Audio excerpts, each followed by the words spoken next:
భద్రాద్రి కొత్తగూడెం జిల్లాకు చెందిన ఒక వ్యక్తి తల్లిపై తనకున్న ప్రేమను, కృతజ్ఞతను వినూత్నంగా చాటుకుని అందరికీ ఆదర్శంగా నిలిచాడు. లక్ష్మీదేవిపల్లి మండలం శ్రీనగర్ కాలనీకి చెందిన వరప్రసాద్ రిటైర్డ్ ఆర్టీసీ ఉద్యోగి. ఈయనకు ప్రస్తుతం 73 ఏళ్లు.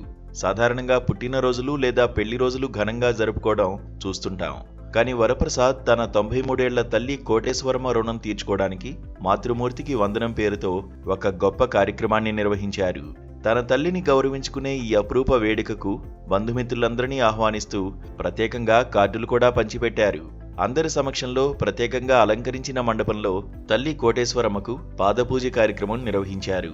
ఈ దృశ్యం అక్కడికి వచ్చిన ప్రతి ఒక్కరి కళ్లలో ఆనంద బాష్పాలను నింపింది.